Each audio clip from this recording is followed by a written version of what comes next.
que son proche parent qui a des moyens puisse le racheter.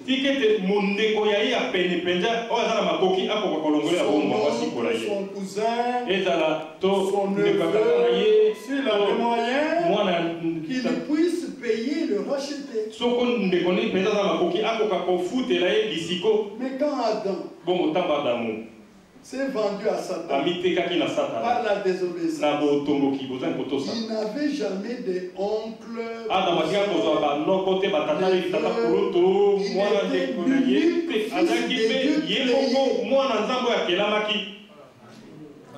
Est-ce que vous comprenez? Il n'avait pas d'oncle. C'est pourquoi Dieu devait sortir de son corps spirituel, se revêtir d'un corps de chair pour être le rédempteur de l'homme. C'est pourquoi Dieu est devenu notre frère en Jésus-Christ pour pouvoir nous racheter. Le parent rédempteur, Dieu en Christ. C'est ça le plus grand mystère. Il n'y a qu'un seul Dieu. Il a créé le ciel. Un seul Dieu. Dieu au-dessus de nous. Dans la colonne de feu, se révélant comme Dieu au ciel. Mais sur la terre, Dieu s'est révélé dans un corps de chair. Dans son Fils, le Fils de Dieu, dans l'entendement des Juifs, veut dire Dieu fait homme. Ce n'est pas un autre Dieu à côté du Dieu créateur, non. C'est le même Dieu là. Dieu au-dessus de nous, Dieu parmi nous, à son Fils, Dieu en nous, par le Saint-Esprit. Le même Dieu, le même Seigneur. Et le nom du Seigneur soit. Il a pris un corps de chair. Regarde. Je vous ai dit ici, nous l'avons lu, que Ève était dans Adam, quand Adam était un corps spirituel. Amen. Maintenant, quand Adam a été mis dans un corps de chair, c'est d'abord que Dieu sépara l'esprit masculin de l'esprit féminin.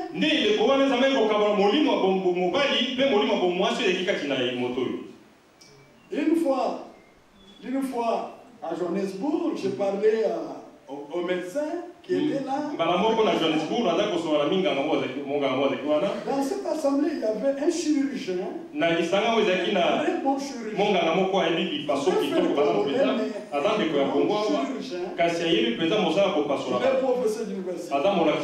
y a un autre médecin, un anesthésiste. Un très bon. Je leur ai dit, le premier chirurgien, c'est Dieu lui-même. Le premier anesthésiste, c'est Dieu lui-même. Regardez que Dieu a endormi Adam de profond sommeil. Regardez que Dieu a opéré Adam pour sortir la corps. C'est Dieu lui-même. Et lorsqu'il a opéré Adam, il a sorti la femme. Mais Dieu était conscient que cet homme qui est resté, il est incomplet. Il y a une partie qui lui manque. C'est pourquoi il devait l'amener vers. Mais Adam était la figure de celui qui devait venir. L'épouse de Jésus-Christ, ce n'est pas l'église catholique. Ce n'est pas cette assemblée. Ce n'est pas l'église protestante. Ce n'est pas l'église qui m'a dit.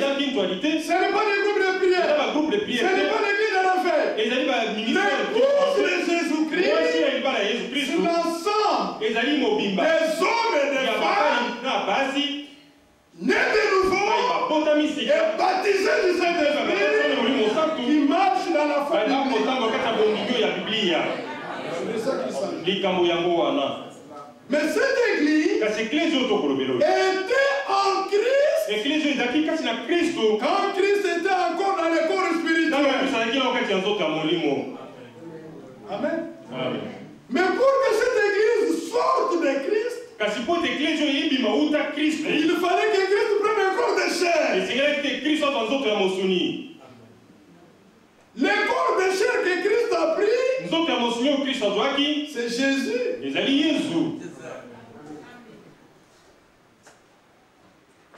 Mais Christ n'a pas commencé dans le Nouveau Testament. Christ n'a pas commencé dans l'Ancien Testament. Christ vient de l'éternité. Et il a commencé le temps. Et pourquoi il dit au commencement était la parole. Il a commencé le temps. Amen. Quand il a commencé le temps, dans l'Ancien Testament, la période de l'Ancien Testament, Christ était dans les corps spirituels, promettant qu'il viendrait dans les corps de chair. Mais dans le Nouveau Testament, il est venu dans les corps de chair. Et à Golgotha, Dieu l'a endormi. Et regardez comment les soldats viennent avec une lance. Il ne perd. L'eau est sortie. Le sang est sorti. L'esprit est sorti. Les trois choses font l'épouse de Jésus. Quand vous croyez, vous êtes justifiés, sanctifiés et baptisés du Saint-Esprit, vous devenez membre du corps de Jésus. Nous sommes sortis de Christ. C'est pourquoi lorsque Jésus dans la chair, comme Claude, pour avoir cette femme, il devait payer. C'est ça. Et vous savez la signification là-dedans? C'est le prix du rachat de la femme, le rachat de la femme de l'autorité de son père.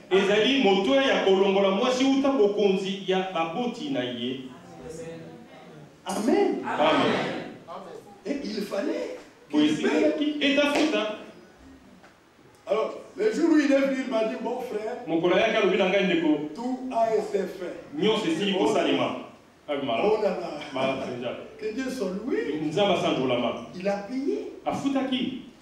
Les parents ont reçu la dot. C'est qu'ils ont accepté que leur fille par notre frère. Oh, quand on a déjà mangé la dot, consciemment on sait qu'on n'a plus autorité là.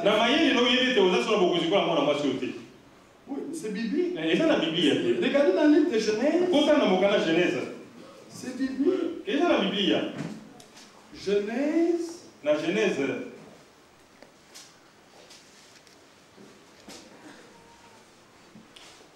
Nous sommes dans Genèse. Voilà, chapitre 31. Ici, le Seigneur se révèle à Jacob, il lui dit, verset 13, je suis le Dieu de Bethel, où tu as oué un monument, où tu m'as fait un feu. Maintenant lève-toi, sors de ce pays et retourne au pays de ta naissance. Rachel et Léa répondit et lui dit, avons-nous encore une part, un héritage dans la maison de notre père? Ne nous sommes pas regardés par lui comme des étrangers, puisqu'il nous a vendus et qu'il a mangé notre argent. Là-bas avait mangé l'argent. Comme d'autres qui étaient venus de ces filles, il avait une autorité sur ces filles. La conséquence, elle doit partir. Manger la dot signifie sortir sors de chez moi, pas. C'est ça. Oui, c'est ça. Alors, pour qu'il ait autorité, pleine autorité, elle ne doit plus recevoir des commandements de frère Zandou, de maman Zandou, de Raymond.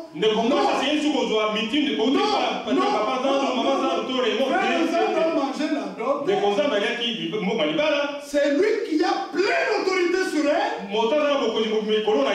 C'est Claude. Amen. C'est de ça qu'il s'agit. Alors, pour que Christ puisse avoir pleine autorité sur nous, il fallait qu'il paye aussi le prix. C'est pourquoi à Golgotha, il a payé le prix.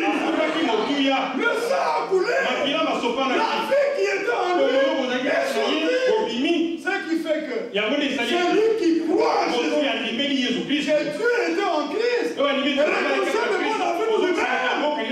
Cet homme est pleinement délivré du Satan, du péché, du monde. Il appartient à Christ. C'est de ça qu'il s'agit.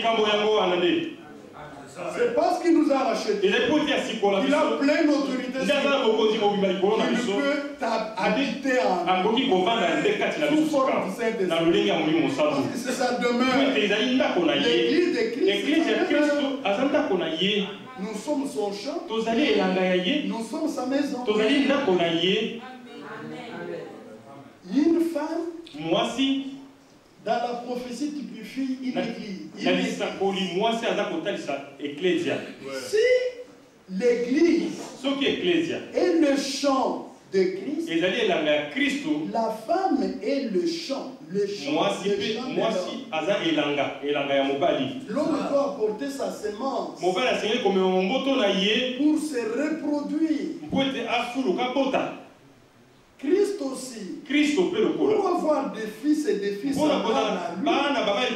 il faut qu'il apporte la semence de sa parole.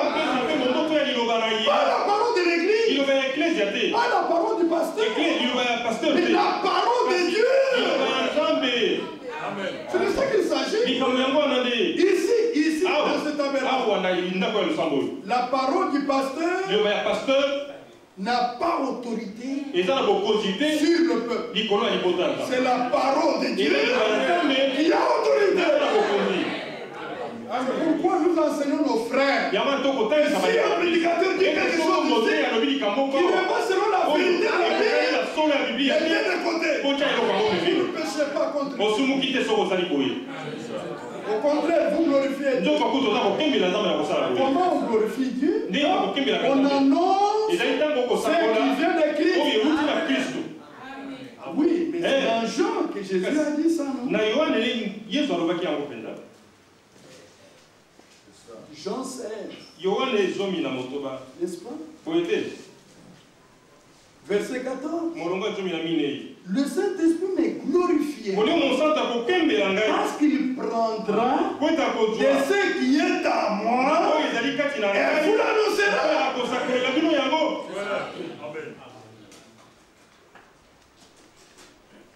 Amen. C'est merveilleux. Quand Dieu le Seigneur a terminé à former la femme, la Bible dit il l'amena. Mais la femme typifie l'église.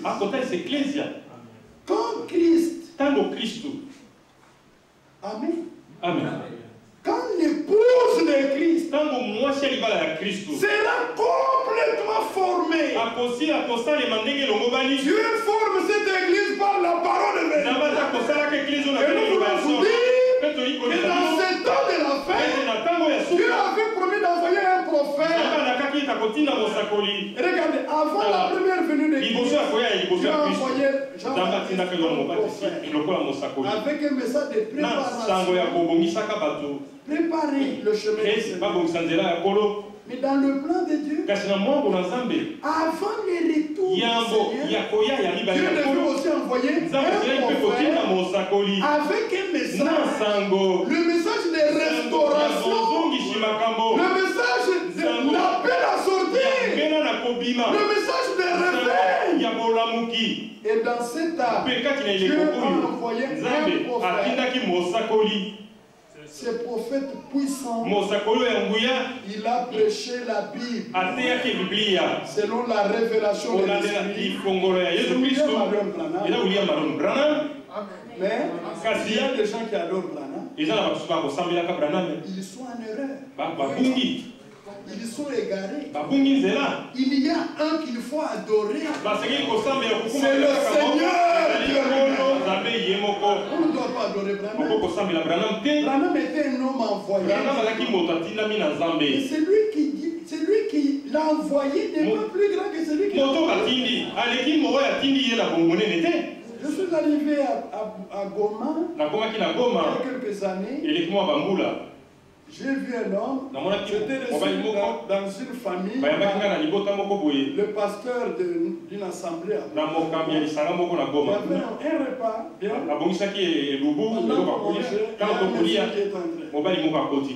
Bonjour frère, bonjour frère.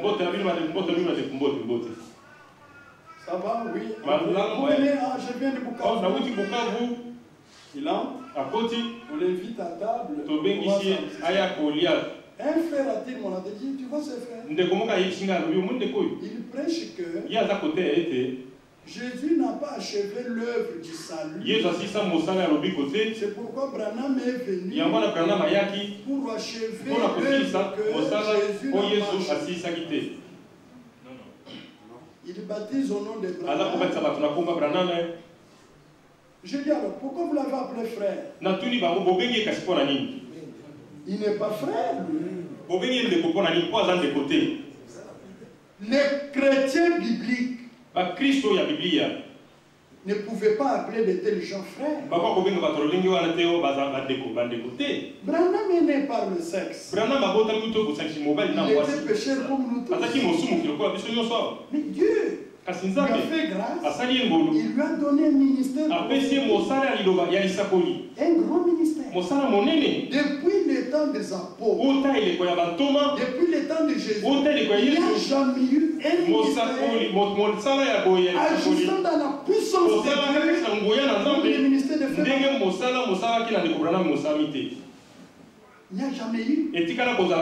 Vous pouvez vous imaginer, vous avez déjà vu ça. On amène dans la ligne de prière quelqu'un qui n'avait pas de bras. Il dépose les mains, il prie. Au bout de 12 mois, le bras pousse. Est-ce que c'est lui qui a fait ce miracle? C'est le Seigneur qui l'a envoyé.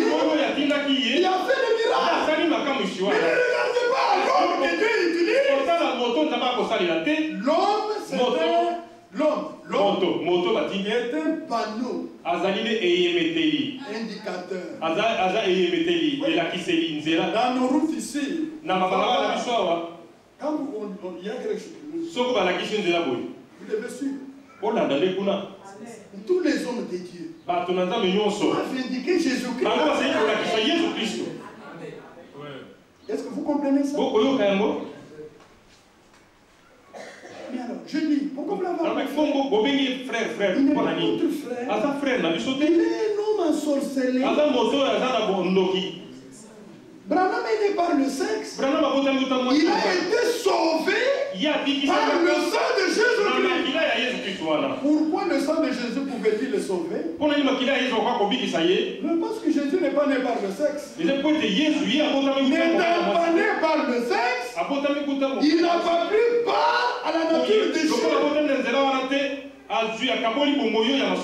Et il pouvait racheter. Son sang était le sang divin. Mais maintenant, cet homme-là prêche que Jésus n'a pas achevé l'œuvre. Jean 17. Jean 17, la réponse de la Bible. Jean 17, qu'est-ce que Jésus dit? Versets 3 et 4. Or, la vie éternelle, c'est qu'ils te connaissent, toi le seul vrai Dieu, et celui que Dieu a envoyé, Jésus-Christ. Je t'ai glorifié sur la terre. J'ai achevé l'œuvre que tu m'as donné à faire. Alléluia. À la croix, Jésus a tout achevé. Par le sacrifice de Golgotha, nos maladies ont été guéries. Les démons ont été vaincus. Nos péchés ont été ôtés. Vous devez croire personnellement en Jésus-Christ et vous serez sauvés. Ça n'a rien à voir avec. Comme j'entends, je vois à la radio, à la télévision. Amenez l'argent, je vais prier pour vous. Qu'est-ce qui se passe? Dieu a-t-il besoin de votre argent pour vous sauver? Si vous avez l'argent, donnez à l'église pour construire des tabernacles, envoyer les missionnaires. Mais vous ne devez pas donner l'argent pour être sauvé. Vous avez l'argent à donner pour le salut coûtait tellement cher que Dieu a voulu donner gratuitement. Moi je vous pose la question. Si aujourd'hui il fallait l'argent pour acheter, Kabila aurait tout acheté. Mobutu aurait tout acheté. Bill Gates aurait tout acheté. Nous manquerons même le petit morceau pour nous. Mais loué soit le Seigneur. Dieu a dit, vous avez reçu gratuitement. Donnez gratuitement. Et Dieu nous sauve par grâce. Par le moyen de la foi. Cela ne vient pas de vous. C'est le don de Dieu. Bon, on doit terminer. Avant le retour du Seigneur, un message devait être envoyé pour restaurer l'Église. Parce que Dieu veut trouver l'Église dans l'état où elle était à Pentecôte. Le message là est venu. C'est le retour à la Bible. C'est pourquoi, quand vous le lisez, le baptême biblique, c'est au nom du Seigneur. Écoutez, Jésus a dit aux disciples, allez, faites de toutes les nations, les baptisants au nom du Père, du Fils et du Saint-Esprit. Après, il est là, il reste à Jérusalem. Quand le Saint-Esprit viendra, alors vous serez témoignés. Vous serez mes témoins. Ces choses que je vous dis ici, vous les témoignerez. Quand le Saint-Esprit est venu le jour de Pentecôte, tout s'était rempli du Saint-Esprit. Remarquez que ce n'est pas Pierre qui s'est levé, et ce n'est pas Jacques qui s'est levé. Ce n'est pas Jacques qui s'est levé. Matthieu ne s'est pas levé. Marc ne s'est pas levé. C'est Pierre qui s'est levé. Parce que Pierre, à lui, Jésus avait promis la clé du royaume. Vous savez, quand on intronise un pape, on dit le mec des grandes clans, non. On lui dit, c'est la claire que Jésus avait promis. Non, c'est pas ça. C'est pas ça. Pierre avait reçu l'autorité par laquelle il devait donner par la parole la révélation des dispositions par lequel les croyants devaient entrer dans le royaume de Dieu. Le jour de Pentecôte, acte 2. Pierre a prêché. Après les gens lui ont demandé, oh mon frère, que ferons-nous? Jésus, Pierre fera la clé. C'est la révélation. Répandez. 2. Que chacun de vous soit baptisé au nom de Jésus. Et 3. Vous recevrez les dons. C'est ça qu'il s'agit. Où sont les clés en or? C'est la révélation. La révélation donne l'autorité. Alors, en ce qui concerne le baptême, Jésus a dit le baptême au nom du Fils et du Saint-Esprit. C'est qu'avant de baptiser, vous devez connaître quel est le nom du Père, du Fils et du Saint-Esprit. C'est pas seulement Jésus a dit, baptisez-le au nom du Père, du Fils et du Saint-Esprit. Quel est le nom du Père? Parce que nous avons Papi là-bas. Papi est là. Papi est fils parce qu'il a des parents. C'est un titre qu'il porte. Il est père parce qu'il a père de. Il est mari parce qu'il a mari de. Mais son nom, c'est fils de, père de, mari de. Il a un nom. Et le jour de Pentecôte, le nom dans lequel on devait être baptisé, c'est le nom du Seigneur Jésus-Christ. C'est ça. C'est dans ce nom-là que nous cherchons les démons. C'est dans ce nom-là que nous prions. C'est dans ce nom-là que nous baptisons. Toujours dans ce nom-là. C'est pas dans le titre. Dans l'Ancien Testament, Dieu a porté le nom de Yahvé. Et c'est dans ce nom qu'il s'est révélé à Israël. Dans le Nouveau Testament, il a porté le nom de Jésus. C'est dans le nom de Jésus qu'il s'est révélé à l'église des nations.